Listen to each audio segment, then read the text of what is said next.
जो बच्चे ने क्वेश्चन मेरे को भेजा सर पूछा गया था X square upon Y Z, तो ऐसे सवालों को करने के लिए देखिए एक तो बेसिक ट्रिक है, एक तो लाइक और शेयर ठोक दीजिए महाकाल का, दबा के लाइक और शेयर ठोक दीजिए, 5000 लौटे दिख जाना चाहिए। ये 4000 के लिए मैं यहाँ पे नहीं खड़ा हूँ, पूरा साल मेहनत करता हूँ आपके लिए बेटा, ऐसा नहीं चलेगा, ऐसा नहीं चलेगा। लाइक ठोकी दबा के, लाइक ठोकिए। यहाँ पे देखिए ऐसा क्वेश्चन चुटकी बजाते। क्या हाल है बच्चों, मैं रोहित कुमार, स्वागत है आपके अपने YouTube चैनल ZTI क्लासेस में। बच्चों आज का क्लास जो होने वाला है वो संख्या पद्धति नंबर सिस्टम के बारे में होने वाला है। तो चलिए बिना देर किए शुरू करते हैं आज का वीडियो, नंबर सिस्टम या संख्या पद्धति। बंद करो। तो आज का जो टॉपिक है वो है संख्या पद्धति। क्या है?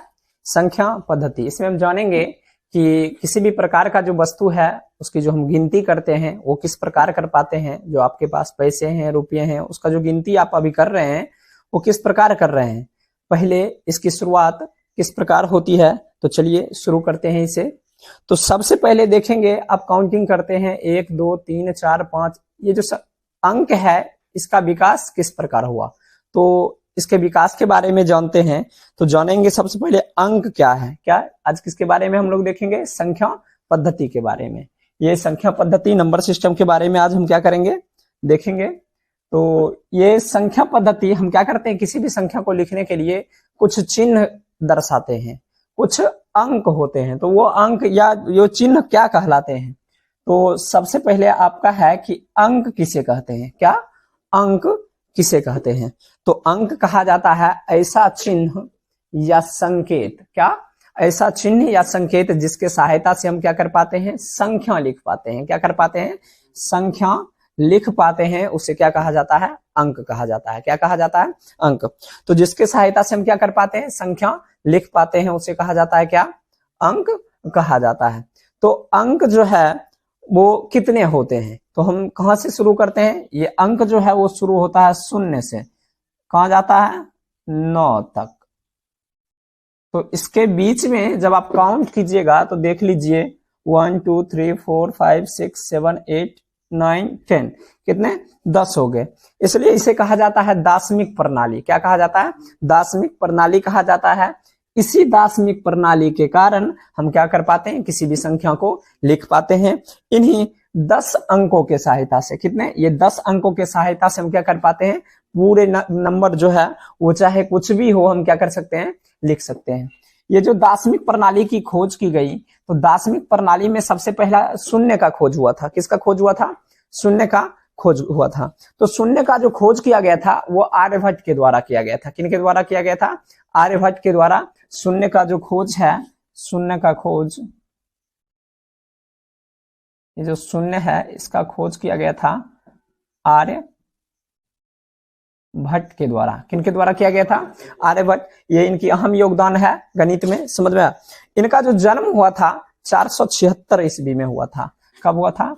476 ईस्वी में हुआ था। और ये रहने वाले थे अपने बिहार के ही पाटलिपुत्र के। कहाँ के? पाटलिपुत्र। मतलब आर्यभट्ट कहाँ के थे? अपने बिहार के ही पाटलिपुत्र के रहने वाले थे। तो इसके बाद ये शून्य के आविष्कार के बाद फिर आया 1 to 9। क्या आया? 1 to 9। इसका खोज अरबों के द्वारा किया गया था। किनके द्वारा किया गया था? 1 to 9 का जो खोज है वो अरबों के द्वारा किया गया था। उन लोगों को क्या किया जाता था, गिनने की आवश्यकता हुई, उन्होंने नंबर का क्या कर दिया, खोज कर दिया। तो इस प्रकार इन्हीं अंकों के सहायता से हम क्या कर पाते हैं, किसी भी संख्या को लिख पाते हैं। तो ये था क्या? दाशमिक प्रणाली और अंक। चलिए अगले पॉइंट पर हम चलते हैं कि अगला पॉइंट क्या है। अगला पॉइंट है प्राकृत संख्या। क्या? प्राकृत संख्या। इसके बाद फिर संख्या का विकास हुआ। तो प्राकृत संख्या किसे कहते हैं? तो हम जानते हैं कि प्राकृत संख्या वैसी संख्या होती है, या गिनती की संख्या को हम लोग क्या कहते हैं, प्राकृत संख्या कहते हैं। क्या कहते हैं? प्राकृत संख्या, गिनती से। अच्छा बताओ, आप लोगों को क्या किया जाता है जब गिनती करवाया जाता है तो क्या आप बोलते हैं? शून्य, फिर 1, फिर 2? नहीं, शून्य नहीं बोलते हैं। क्या? शून्य नहीं बोलते हैं। क्यों? क्योंकि वो क्या होता है, प्राकृत संख्या होता ही नहीं है, क्योंकि गिनती वहां से शुरू होता ही नहीं है। इसलिए हम शुरू कहां से करते हैं? पहले 1, फिर 2, फिर 3, फिर 4, और ये गिनती अनंत तक। कहां तक? अनंत तक। इसलिए प्राकृत संख्या वैसी संख्या जिसका इस्तेमाल हम किस में करते हैं, गिनने में, गिनते हैं, वो क्या होती है, प्राकृतिक संख्या होती है, या गिनती की संख्या को हम लोग क्या कहते हैं, प्राकृतिक संख्या कहते हैं। अगर आपसे ये पूछ लिया जाए कि सबसे छोटी प्राकृतिक संख्या क्या है, तो याद रखिएगा सबसे छोटी प्राकृतिक संख्या क्या है, एक, क्योंकि आप कहां से गिनना शुरू करते हैं, एक से। और अगर आपसे पूछा जाए सबसे बड़ी प्राकृतिक संख्या क्या है, तो याद रखिएगा ज्ञात नहीं किया जा सकता। क्या आप बता सकते हैं कि गिनती का अंत कहाँ है, नहीं बताया जा सकता कि गिनती का अंत कहाँ है। आप आइएगा 100, 1000, 10,000, लाख, 10 लाख, करोड़, बढ़ते जाइएगा, संख्या खत्म होगा ही नहीं। तो अगर आपसे ये पूछा जाए कि सबसे बड़ी प्राकृतिक संख्या, तो याद रखिएगा ज्ञात नहीं होगा। सबसे छोटी प्राकृतिक संख्या तो कितना, एक। चलते हैं अगले संख्या के पास। अगला संख्या है पूर्ण संख्या। इसमें कुछ भी चेंज नहीं है, थोड़ा चेंजिंग लाया गया है कि देखिए पूर्ण संख्या वो प्राकृत था पूर्ण, इसको थोड़ा क्या किया गया, पूरा किया गया। इसमें क्या लगाया गया, वो जो गिनती वाली संख्या थी ना, इसमें शून्य लगा दिया गया। क्या लगा दिया गया, शून्य। तो आप कह सकते हैं कि वैसी संख्या या शून्य सहित प्राकृत संख्या को हम लोग क्या कहते हैं, पूर्ण संख्या कहते हैं। क्या सहित, शून्य सहित प्राकृत संख्या या गिनती की संख्या को हम लोग क्या कहते हैं, पूर्ण संख्या कहते हैं। तो अगर आपसे ये पूछा जाए कि पूर्ण संख्या, सबसे छोटी पूर्ण संख्या क्या है, तभी लगाएं क्या, शून्य। क्या लगाए, शून्य। तो सबसे छोटी पूर्ण संख्या आपका क्या हो जाएगा, शून्य हो जाएगा। और सबसे बड़ी पूर्ण संख्या आप कभी ज्ञात नहीं कर सकते हैं। चलिए अगले पॉइंट पर चलते हैं। अगला है क्या, सम संख्या। क्या, कौन सी संख्या, सम संख्या। ये अगला आपका पॉइंट है, ये सम संख्या। तो याद रखिएगा क्या, सम संख्या किससे विभाजित होगा, 2 से विभाजित होगा। किससे विभाजित होगा, 2 से। तो वैसे प्राकृत संख्या जो क्या हो, 2 से विभाजित हो जाए, पूर्णतः एकदम पूरा विभाजित हो जाए, उसे क्या कहा जाता है, सम संख्या कहा जाता है। अब देखिए सम संख्या का उदाहरण लेते हैं। तो क्या, 2, 4, 6, 8, इसी तरह अनंत तक चलते रहेंगे। ये भी, इनका भी क्या होता है, वो अंतिम छोर हमें पता नहीं चलता। तो ये देखिए सम संख्या, सबसे छोटी सम संख्या आपसे अगर पूछा जाए तब क्या, 2। क्या, 2। अगर आपसे बड़ी सम संख्या पूछा जाए तो आप क्या बताएंगे, ज्ञात नहीं किया जा सकता, क्योंकि आपको पता नहीं है सबसे बड़ी सम संख्या होती क्या है। समझ में आया। अगर आपसे ये पूछा जाए सबसे छोटी पूर्ण संख्या 0, सबसे छोटी प्राकृत संख्या 1, से ये पूछा जाए कि सबसे बड़ी पूर्णांक संख्या क्या है, तो पूर्णांक संख्या हम क्या कर सकते हैं, बड़ी छोटी ज्ञात नहीं कर सकते हैं। पूर्णांक संख्या कहते किसे हैं, वैसी संख्या जो क्या हो, धनात्मक भी हो, ऋणात्मक भी हो और शून्य हो, तो उसे क्या कहा जाता है, पूर्णांक। ये बड़ी और छोटी हम क्या कर सकते हैं, निर्धारित नहीं कर सकते हैं। चलते हैं अगले संख्या की ओर। अगला जो संख्या है वो है भाज्य संख्या। कौन सी संख्या, भाज्य संख्या। याद रखिएगा बउआ, भाज्य संख्या का और भी नाम होता है, भाज्य संख्या, संयुक्त संख्या, यौगिक संख्या। आपसे अगर पूछ लिया जाए कि यौगिक संख्या क्या है, संयुक्त संख्या क्या है, तो आपको पता है कि भाज्य संख्या का ही ये दोनों क्या है, अलग अलग नाम है। तो भाज्य संख्या उसे कहा जाता है जो एक तथा स्वयं के अलावे किसी अन्य संख्या से भी क्या हो जाए, विभाजित हो जाए। क्या हो जाए, विभाजित हो जाए, उसे क्या कहा जाता है, भाज्य संख्या कहा जाता है। फिर से एक बार, भाज्य संख्या, संयुक्त संख्या, यौगिक संख्या एक ही होते हैं। समझ में आया। वैसी संख्या जो क्या हो, एक तथा स्वयं के अलावे अन्य से भी लगे, उसे क्या कहते हैं, भाज्य संख्या। अब अगर आपसे पूछ लिया जाए कि सबसे छोटी भाज्य संख्या क्या है, तो याद रखिएगा सबसे छोटी भाज्य संख्या क्या, 4। क्या, 4। चलिए हम 4 चेक कर लेते हैं। पहले हम 3 लेते हैं। 3 के x क्या करते हैं, भाग लगाते हैं, लग गया। फिर 3 को किससे लगाना पड़ेगा, 3 से ही लगाना पड़ेगा। अब कोई ऐसा संख्या नहीं है जो 3 को क्या कर सके, विभाजित कर सके, इसलिए 3 जो है वो भाज्य संख्या नहीं है। क्या नहीं है, 3 भाज्य संख्या नहीं है। चलो 4 चेक करते हैं। 1 से लगा 4, फिर 2 से भी लगा 4, फिर 4 से भी लगा क्या, 4। ये देखिए आपको बताया गया था 1 और स्वयं को छोड़कर अगर किसी और संख्या से लग रहा तो वो क्या होता है, भाज्य संख्या। ये 1 से भी लगा और स्वयं से भी लगा, लेकिन एक एक्स्ट्रा है ना, किसी अन्य से भी लग रहा है, तो इसे क्या कहते हैं, हम भाज्य संख्या कहते हैं। क्या कहते हैं, भाज्य। वैसी संख्या जो एक तथा स्वयं के अलावे किसी अन्य से भी क्या होते हैं, विभाजित होते हैं, उन्हें क्या कहा जाता है, भाज्य संख्या कहा जाता है। अब चलिए अगला पॉइंट की तरफ चलते हैं। अगला पॉइंट है अभाज्य संख्या। कौन सी संख्या, अभाज्य संख्या। चलिए थोड़ा संख्या गलत लिखा है, अभाज्य संख्या, हर जगह संख्या गलत लिखा है, ओ यहाँ गलत है, सिर्फ कौन सी संख्या, अभाज्य संख्या या असंयुक्त संख्या, रोध संख्या, सब एक ही होता है। समझ में आया? जैसे उसका नाम था संयुक्त और यौगिक और भाज्य, उसी तरह इसका नाम क्या है, असंयुक्त या रोध। तो याद रखिएगा ये क्या था, एक तथा स्वयं के अलावे अन्य से लगता था, और अभाज्य संख्या जो है एक तथा स्वयं के अलावे किसी अन्य से नहीं लगेगा। तो चलिए चेक करते हैं अभाज्य संख्या। चलिए अभाज्य संख्या सबसे क्या छोटा, क्या 2, 2 को हम क्या करते हैं, लगाते हैं तो वो एक से लगता है और स्वयं से लगता है और किसी अन्य से नहीं लगता है, तो इसलिए ये क्या हो जाएगा, अभाज्य संख्या हो जाएगा। 3 भी देख लीजिए, 1 और 3 से ही लगता है, किसी अन्य से नहीं लगता है। 5 भी, ये भी अनंत होते हैं। अगर आपसे पूछा जाए सबसे छोटी अभाज्य संख्या तो क्या 2, क्या 2, और बड़ा अगर पूछा जाए तो हम क्या कर सकते हैं, ज्ञात नहीं कर सकते। और ये जो देख रहे हैं ये बहुत ही महत्वपूर्ण है, समझ में आया? आपकी क्या 10th में आने वाले जो क्वेश्चन है उसमें ये आते हैं कि अगर आपसे पूछा जाए 1 और 100 के बीच कितनी अभाज्य संख्या होती है, तो कितनी, 25, कितनी 25। समझ में आया? याद रखिएगा 1 और 100 के बीच कितनी अभाज्य संख्या होती है, तो 25 होती है। कितनी होती है, 25। चलते हैं अगले पॉइंट के पास। अगला पॉइंट है जुड़वा अभाज्य। लगता है ऐसा क्या, मतलब दो क्या है, साथ भाई हैं। समझ में आया? दोनों एक साथ क्या लिए हैं, जन्म लिए हैं। क्या लिए हैं, जन्म। जुड़वा किसको कहते हैं, एक के बार जो जन्म लेता ना, उसको क्या कहते हैं हम लोग, जुड़वा कहते हैं। क्या कहते हैं, जुड़वा कहते हैं। क्या कहते हैं, जुड़वा। समझ में आया? चलिए चेक करते हैं जुड़वा किसको कहते हैं। कहा जाता है वैसा संख्या जो क्या, मतलब दोनों के बीच का अंतर कितना हो, 2 हो। कितना हो, 2। वैसी संख्या जिसके बीच का अंतर कितना हो, 2 हो, उसे कहा जाता है क्या, जुड़वा अभाज्य कहा जाता है। तो आप देख लीजिए 3 और 5 ये जुड़वा अभाज्य है, इनके बीच का अंतर हम चेक कर लेते हैं। कितना, 2। फिर 5 और 7, 7 और 5 के बीच का अंतर कितना, 2। फिर 13 और 11 बीच का अंतर कितना, 2। और देख लीजिए कॉमन चीज क्या है, ये सभी जितने भी लिखे गए हैं सभी क्या है, अभाज्य है। क्या है, अभाज्य है ना। 5 अभाज्य हम किसी को नहीं लगा सकते हैं, 3 भी नहीं लगा सकते हैं, 7 भी नहीं लगा सकते। स्वयं के अलावे ये क्या होगा, किसी से विभाजित नहीं होगा, स्वयं और एक के अलावे। चलिए आगे देखते हैं हम। अगला है सह अभाज्य संख्या या असहभाज्य संख्या। कौन सी संख्या, सह अभाज्य संख्या या असहभाज्य संख्या। तो कहा जाता है वैसी संख्या जिसका क्या हो, मौसौ कितना निकले, HCF महत्तम समापवर्तक कितना निकले, 1 निकले, उसे कहा जाता है सह अभाज्य संख्या। क्या कहा जाता है, सह अभाज्य संख्या या असहभाज्य संख्या। चलिए हम चेक कर लेते हैं मौसौ 1 निकलता है या नहीं। तो क्या 4 और 5 है, तो क्या करते हैं 4 से हम 5 को निकाल के देखते हैं। HCF 4 1 4, देखिए HCF कितना, 1 आ गया। चलिए अगला हम चेक कर लेते हैं कितना है, 5 और 7। तो चलिए 5 और 7,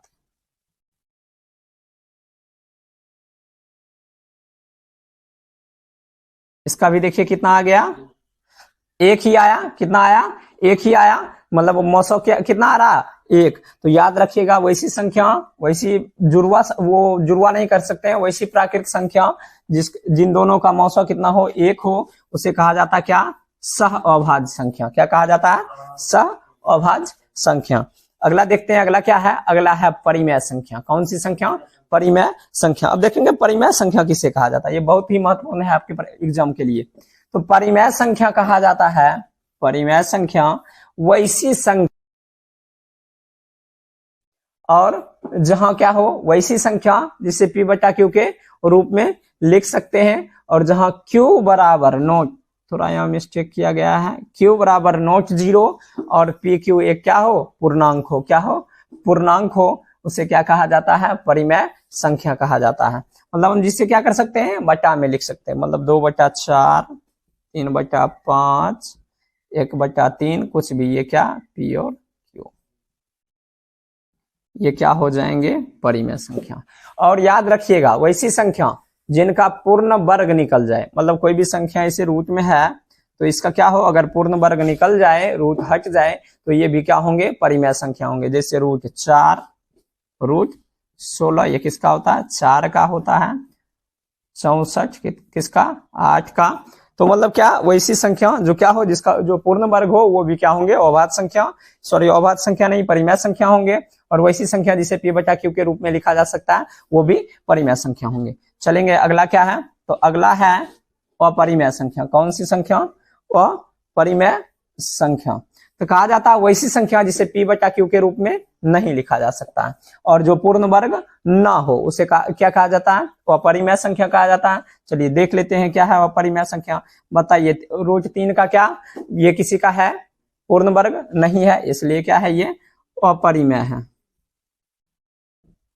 उसी तरह क्या हो जाएगा, रूट 5 हो जाएगा, रूट 7 हो जाएगा, जो क्या हो सकता है, इसे हम क्या कर सकते हैं, p बटा q के रूप में नहीं लिख सकते हैं। और ये जो है ये किसी का पूर्ण वर्ग नहीं है। सबसे बड़ा चीज है कि ये किसी का पूर्ण वर्ग नहीं है, इसलिए क्या है, यह वो परिमेय संख्या है। चलिए अब कुछ ऐसे प्रश्न देखते हैं जो बार बार एग्जाम में देखे जाते हैं, बार बार एग्जाम में आते हैं।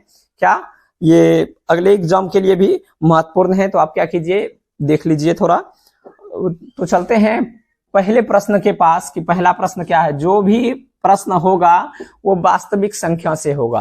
मतलब आपके अध्याय 1 में जो भी अच्छी प्रश्न, महत्वपूर्ण प्रश्न या बार बार पूछे गए प्रश्न हैं, उन प्रश्नों का संग्रह क्या किया गया है, लाया गया है। तो चलिए चलते हैं अगले प्रश्न की ओर। क्या है प्रश्न, तो चलिए वास्तविक संख्या का बहुआ पहला प्रश्न है कि यूक्लिड विभाजन का प्रयोग करके क्या करें, HCF निकालें। क्या निकालें, HCF निकालें यूक्लिड विभाजन का प्रयोग करके। किसका, 255 और 867 का। किसका, 255 और 867 का। वो क्या करें, वो देखें, क्या निकालें, मौसो निकालें। क्या निकालें, मौसो निकालें। तो आप क्या करें, 2 कॉलम बना लें। आप लोगों को जब आप छोटे थे, जब आपको HCF सिखाया गया था, तो HCF नहीं, भाग चेक करने के लिए आप लोगों को बताया गया होगा। तो बताया होगा भाज्य बराबर भाजक गुने भागफल जोड़ शेषफल। तो कुछ वैसा ही इसका भी क्या है, फॉर्मूला है। देखते हैं, इसका है a बराबर b into Q plus r। हम क्या करते हैं, सबसे पहले क्या, HCF भाग विधि से हम बना लेते हैं इसका। तो चलिए 255 867, आप कितना बार हम लगा लीजिए इसको, 3 बार हम लगा लीजिए। 765 घटाने के बाद आ गया आपका क्या, 102। अब देखिए ये इसको डिवाइड नहीं कर सकता, इसलिए इसको क्या कर ले, आप यहां ले आए। अब कितना बार हम, 2 बार हम लगा लें, 204, फिर ये कट जाएगा आपका 1 और 5 आया। अब देखिए ये फिर इसको डिवाइड नहीं कर सकता, इसलिए ये यहां आ जाएगा और ये लगेगा 2 बार में। कितने बार में लगेगा, 2 बार में लगेगा। और याद रखिएगा अंतिम क्षण जो काटता है, जो संख्या क्या करेगा आपका, वो जो पूरा भाग जो है उसको खत्म करेगा, वो आपका क्या कहलाएगा, HCF कहलाएगा। अब थोड़ा देख लेते हैं इधर कैसे लिखना है ये फॉर्मूला पर। तो आपका देखिए क्या भाग क्या है, ये 867 भाजक 255 किससे लगा रहे हैं, 3 से, शेष क्या बचा 102। चलिए यहां तक का प्रोसेस खत्म हो गया। अगला प्रोसेस देखते हैं। अब इसमें लगाया जा रहा है, तो 255 किससे लगाया जा रहा है, 102 से लगाया जा रहा है। कितना बार में, 2 बार में। बचा कितना, 51, क्या बचा, 51 बचा। चलिए अगला देख लेते हैं। अगला क्या, 102 लगा किससे रहे, 51 से। लगा कितना बार में, 2, शेष क्या बचा 0। चलिए 0 आ गया और काटा क्या इसको, 51, इसलिए वो आपका HCF हो गया कितना, 51। समझ में आया, समझ में आया तो क्या करें, शेयर करें। समझ में आया, आप लोग शेयर ही नहीं करते हैं। अगर आप लोग क्या करेंगे, शेयर करेंगे, लाइक करेंगे, तो मेरा मनोबल और बढ़ेगा और हम क्या करेंगे, और नए नए वीडियोज क्या करेंगे आप लोगों के सामने लाएंगे। तो इस प्रकार क्या कर सकते हैं, हम इसे बना सकते हैं। चलिए अगले प्रश्न की ओर चलते हैं। अगला प्रश्न क्या है, तो अगला प्रश्न भी इसी टाइप का है और भी। तो अगला प्रश्न है इस प्रकार का कि यूक्लिड विभाजन से क्या करें आप, 231 और 396 का मौसो ज्ञात करें। चलिए उसी प्रकार हम क्या करेंगे, इसमें भी कॉलम बना लेंगे। एक हमने कॉलम बना लिया। फॉर्मूला क्या था, फॉर्मूला था आपका a बराबर b into Q plus r। अब इधर क्या करते हैं, भाग की प्रक्रिया कर लेते हैं। 231 से क्या करेंगे, 396 में हम भाग लगा लेते हैं। एक बार में क्या लगेगा, 231, आगे जो होगा वो आएगा 165। आप करके देख लें। फिर ये इसको नहीं लगा सकता, इसलिए अब ये इधर आ जाएगा। और फिर इससे लगेगा कितना बार में, एक बार में ही लगेगा 165।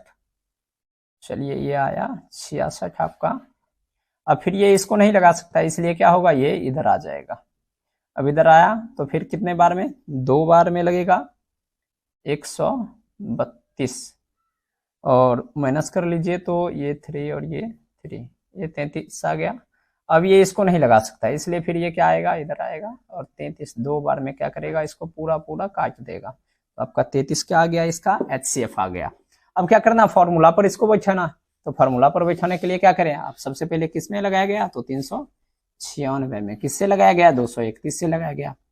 कितने बार में, तो एक बार में लगाया गया। शेषफल क्या आया, 165 आया। आगे फिर किससे लगाया गया, तो 231 में लगाया गया। किससे लगाया गया, 165 से लगाया गया। कितने बार में लगाया गया, एक बार में लगाया गया, और कितना आया, 66 आया। फिर 165 इससे लगाया गया 66 से, कितने बार में, 2 बार में। शेषफल क्या, 33। और फिर किस में लगाया गया, 66 में लगाया गया। किससे लगाया गया, 33 से लगाया गया। कितने बार में लगाया गया, 2 बार में, और 0 क्या, ये शेषफल आपका 0। तो वही जो इधर हम किए वही इस प्रक्रिया में क्या किया, हम फॉर्मूला पर लाकर रख दिए। तो HCF फाइनली क्या निकला आपका, 33 आया। क्या आया, 33 आया। तो इस टाइप का जो भी क्वेश्चन है आप क्या करें, आपके पास जो भी बुक है वो निकाले, और इस टाइप का जितना भी क्वेश्चन है आप बना ले। हर बार क्या किया जाता है, ये पूछा जाता है। आप देखिए ये 2021 का है, इससे पहले का जो भी क्वेश्चन बताया गया देख लीजिए, ये भी क्या 2021 में पूछा गया है। 2021 से पहले भी ये टाइप्स यही रहता है। क्या रहता है, टाइप्स यही रहता है, समझ में आया। और ये बार बार क्या करते हैं, इस टाइप के क्वेश्चन पूछे जाते हैं। तो आप क्या कर ले, आपके पास जो भी बुक्स हैं उससे देख लें। चलिए अगला प्रश्न जो देखते हैं, अगला प्रश्न है इस प्रकार का कि 0.21 को भिन्न के सरलतम रूप में लिखें। तो किस प्रकार लिखा जाएगा, देखिए इस पर थोड़ा गलत लिखा गया है।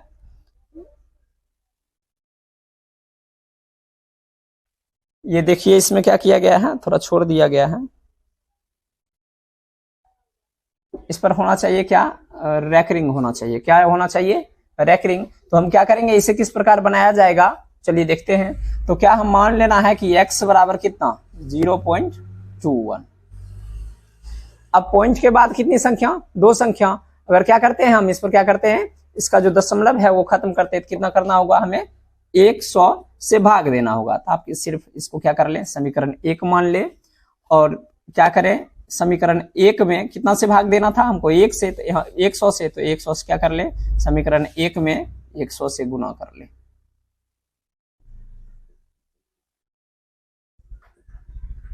चलिए गुना करते हैं इससे, x बराबर 0.21 मल्टीप्लाई कितना, 100।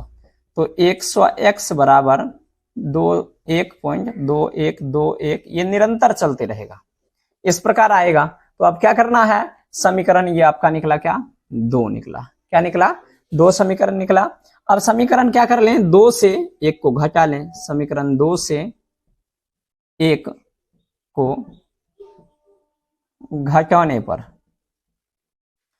2 में क्या निकला, 100x, 1 का क्या, x बराबर 21.2121 माइनस 0.2121। रैकरिंग मतलब क्या, ये निरंतर चलता रहेगा, ये संख्या कभी खत्म नहीं होगा। अब क्या आया, 99x बराबर, इससे इससे ये पूरा खत्म, तो ये 0 और ये कितना, 21, तो कोई वैल्यू नहीं इसका। अब आया क्या, x बराबर 21/99, ये आपका क्या हुआ, आंसर हुआ। समझ में आ गया। तो इसी तरह अगला प्रश्न, अगर मानिए इस पर 1 रैकरिंग, अगर ये 1 खत्म होता और 2 पर रैकरिंग होता, तो दशमलव के बाद कितना संख्या, 1 संख्या है, इसलिए हम 10 से लगाते। मानिए 3 रहता तो 1000 से लगाते, 4 रहता तो क्या करते, 10,000 से लगाते। तो इस प्रकार क्या करेगा, आप लोग जो भी आपके पास किताब है उससे इस प्रकार का क्वेश्चन निकालें और बनाए। बार बार ये पूछा जाता है, ये भी देखिए क्वेश्चन पूछा हुआ बिहार बोर्ड के एग्जाम में। चलिए तो अगले प्रश्न की ओर चलते हैं। अगला प्रश्न क्या है, तो अगला प्रश्न है 2.4, 4 पर रैकरिंग है। किस पर रैकरिंग है, 4 पर रैकरिंग है। हाँ, तो किस पर है, 2.4, 4 पर क्या किया गया है, रैकरिंग दिया गया है। तो देख लीजिए दशमलव के बाद कितना, 1, तो हम क्या करेंगे, फिर क्या, इसको मान लेते हैं x बराबर 2.4, ये समीकरण 1। फिर वही समीकरण 1 में क्या करेंगे, कितना से, 1 ना, तो 10 से गुना करने पर, किससे? 10 से गुना करने पर। तो चलिए क्या करते हैं, x बराबर 2.4 को हम क्या कर लेते हैं, 10 से गुना कर लेते हैं। तो निकलेगा क्या, 10x बराबर 2 4.2, ये 4 4 4 इस प्रकार निकलेगा निरंतर। तो अब क्या करना है, 2 से 1 को क्या कर लेंगे, हम घटा लेंगे। तो समीकरण ये क्या निकला आपका, 2 निकल गया। तो समीकरण क्या कर लें, 2 से 1 को घटाएं, क्योंकि बड़े वाले से क्या छोटे वाले घटते हैं। तो क्या ये हो गया आपका कितना, 10x माइनस x, और क्या ये 4.44 माइनस 2.4। अब इससे ये 10x में 1 घट गया तो कितना, 9x हो गया। और इससे ये क्या, 0, और ये इससे अगर घटाया जाए तो कितना, 22। तो क्या निकला आपका, x बराबर 22, क्या 22/99। ये आपका क्या हुआ, आंसर हुआ। क्या हुआ, आंसर हुआ। तो याद रखिएगा, 1 पर रैंकिंग है तो कितना, 10, 2 पर रैंकिंग है तो 100, 3 पर है तो 1000। इस प्रकार क्या कर लेंगे, आप चेंज कर लेंगे, और चेंज करने के बाद क्या कर लेंगे, आंसर आप निकाल सकते हैं। तो चलते हैं अगले प्रश्न की ओर। अगला प्रश्न क्या है वो देखते हैं। तो अगला प्रश्न दिया गया है कि सिद्ध करें कि, ये बहुत बार क्वेश्चन देख लीजिए पूछा गया है कि सिद्ध करें कि ये √2 जो है वो एक क्या है, वो अपरिमेय संख्या है। क्या है, वो अपरिमेय संख्या है। तो इसके लिए कुछ भाषा है, क्या कर ले आप, भाषा देख लें कि क्या करना है। तो आपको बोला गया परिमेय संख्या है या अपरिमेय संख्या है, तो आप क्या कर ले, उल्टा माने। क्या करें, उल्टा माने। सबसे पहले बताया गया अपरिमेय संख्या है, तो लिखना आपको क्या, उल्टा मान लेना है। माना कि √2 एक परिमेय संख्या है। फिर लिख, जहां P और Q एक पूर्णांक है और Q बराबर नॉट 0। तो चलिए अब इसको क्या करते हैं, हल करते हैं। दिया क्या गया है, √2 बराबर ये P/Q। माने क्या है, परिमेय है, इसलिए इसको किस में लिख रहे हैं, P/Q के रूप में लिख रहे हैं। अब क्या कर देते हैं, हम दोनों तरफ वर्ग करते हैं। दोनों तरफ वर्ग करने पर, अब क्या करते हैं, दोनों तरफ वर्ग करते हैं। वर्ग करने पर √2 का वर्ग बराबर क्या, P²/Q²। अब √2 का वर्ग 2 और P²/Q²। अब इसको इससे क्रॉस मल्टीप्लाई कर लेते हैं। जब क्या करेंगे, 2 को ये Q से मल्टीप्लाई करेंगे तो 2Q, यहाँ स्क्वायर है, 1 से हम क्या करते हैं, मल्टीप्लाई करते हैं। 2Q बराबर बचा क्या रह गया, P² और नीचे 2 था तो 1 बचा रह गया। अब देख लीजिए ये क्या है, ये पूर्णांक है और ये क्या है, भिन्न है। तो याद रखिएगा, पूर्णांक और भिन्न कभी बराबर नहीं होते हैं। क्या होते हैं, पूर्णांक और भिन्न बराबर नहीं होते हैं। तो लिख दीजिएगा पूर्णांक इक्वल टू नॉट, भिन्न, क्या, भिन्न। इसलिए कह दीजिएगा, फिर नीचे लिखना है, अतः हमारा मानना गलत है कि √2 एक परिमेय संख्या है, यह एक अपरिमेय संख्या है। जितने भी इस प्रकार के प्रश्न आएंगे, भाषा यही रहेगा। समझ में आया, भाषा आपको इतना, इस प्रकार के हर क्वेश्चन में क्या करना, भाषा लिखना है। और इतना भाषा जो है इस प्रकार के हर प्रश्न में क्या करना है, लिखना है। ये बीच का जो है आप सॉल्व कर ले और उसको बनाए। ये बार बार इस प्रकार का जो है क्वेश्चन वो क्या किया जाता है, एग्जाम में पूछा जाता है। चलिए अगले प्रश्न की ओर। अगला प्रश्न है कि 3 + √5 क्या है, 3 + √5 एक अपरिमेय संख्या है। तो इसमें भी आप क्या कीजिएगा, मान लीजिएगा कि क्या है, 3 + √5 जो है वो परिमेय संख्या है। क्या है, परिमेय संख्या है। तो चलिए अभी बता दिया गया, भाषा क्या लिखना है। माना कि 3 + √5 एक परिमेय संख्या है, जहां P और Q क्या है, एक पूर्णांक है और Q बराबर नॉट 0। उतना लिखने के बाद फिर आपको क्या करना, वही करना है। 3 + √5 बराबर क्या, P बाय Q। फिर दोनों तरफ वर्ग क्यों कीजिएगा, अभी वर्ग नहीं करना है। ये देख लीजिए किसमें है, प्लस में है, इधर लाइए इसको माइनस में। √5 बराबर P बाय Q और माइनस क्या 3, और 3 के नीचे अगर 1 रखते तो कोई दिक्कत नहीं होगा। अब देख लीजिए क्या है, एक अपरिमेय है और एक परिमेय है, तो कभी भी अपरिमेय और परिमेय बराबर नहीं होता है। तो आपको क्या लिखना है, अपरिमेय इक्वल टू नॉट परिमेय। फिर आपका मानना क्या हो गया, गलत हो गया कि क्या यह एक परिमेय संख्या है या फिर क्या है वह परिमेय संख्या। जो भाषा पीछे बताया गया वही क्या कीजिएगा इसमें आप लिख दीजिएगा। तो चलिए अगले प्रश्न की ओर, अगला प्रश्न क्या है वो देखते हैं। तो अगला प्रश्न दिया गया है, बहुत अच्छा प्रश्न है, ये भी पूछा गया एग्जाम में। देख लीजिए 20 का है, 21 का है, 22 का है, लगातार ये पूछा गया। दिया गया दो संख्या का मौसो, तो कितना दिया गया, मौसो दिया गया आपको, क्या लिख ले यहां 23। लौसो क्या दिया गया है 1449। एक संख्या कितना दिया गया है 161। निकालना क्या आपको, दूसरी संख्या। तो याद रखिए इसका फॉर्मूला जो है, अगर दूसरी संख्या आपको निकालना है तो दूसरी संख्या बराबर लौसो गुने मौसो बटा पहली संख्या। क्या, लौसो गुने मौसो बटा पहली संख्या। अब देखिए मौसो कितना दिया गया है या लौसो कितना दिया गया, लौसो 1449, मौसो कितना 23, पहली संख्या कितना 161। जब आप इसको इससे मल्टीप्लाई कीजिएगा तो आएगा क्या,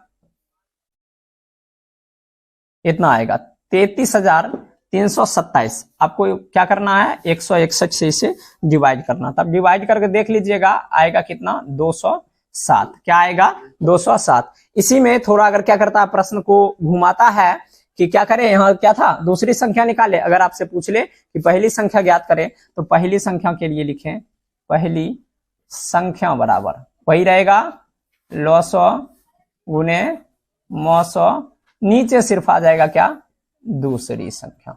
फिर आप क्या कर सकते हैं, पहली संख्या भी ज्ञात कर सकते हैं। तो चलिए अगला प्रश्न देखते हैं। अगला प्रश्न किस प्रकार का है, आप क्या करें, आपके पास जो भी बुक है, जो भी एनसीईआरटी हो या कोई अन्य प्रकाशन का, आप क्या करें उससे इस प्रकार का प्रश्न निकाले। अध्याय 1 जो आपका है वास्तविक संख्या, उससे इसी टाइप का प्रश्न पूछा जाएगा, हर साल पूछा जाता है। तो चलिए अगला प्रश्न दिया गया है कि दो संख्या का मौसो, मौसो कितना दिया गया 18 दिया गया। गुणनफल कितना दिया गया, गुणनफल है 12,960, मतलब 12,960 दिया गया है। तब आपको निकालना है क्या, लौसो निकालना है। क्या निकालना है, लौसो। तो याद रखिएगा इसके लिए अलग फॉर्मूला है। इसके लिए आपको फॉर्मूला लगाना है क्या, कि दोनों संख्या का गुणनफल। क्या लगाना है, दोनों संख्या का गुणनफल,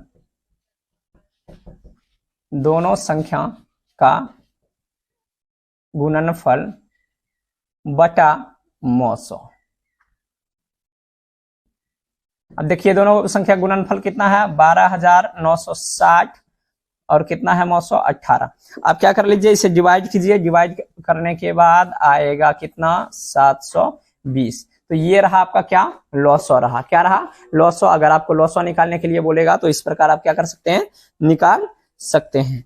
अगले प्रश्न को देखते हैं। अगला प्रश्न क्या है ये भी देख लीजिए, पूछा हुआ है। जितना भी क्वेश्चन करवाया जा रहा है वो किसी ना किसी साल क्या किया गया है, पूछा गया है। और ये सब बार बार प्रश्न क्या होते हैं, देखने को मिलते हैं, बार बार आते हैं।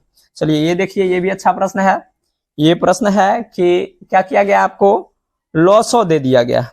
लौसो कितना दिया गया है 72 और एक संख्या दिया गया 126, जिसका लौसो कितना है 504 है। तो आपको क्या निकालना है, मौसो निकालना है। क्या निकालना है, मौसो। आप लिख लीजिए एलसीएम यहां आपको दिया गया कितना,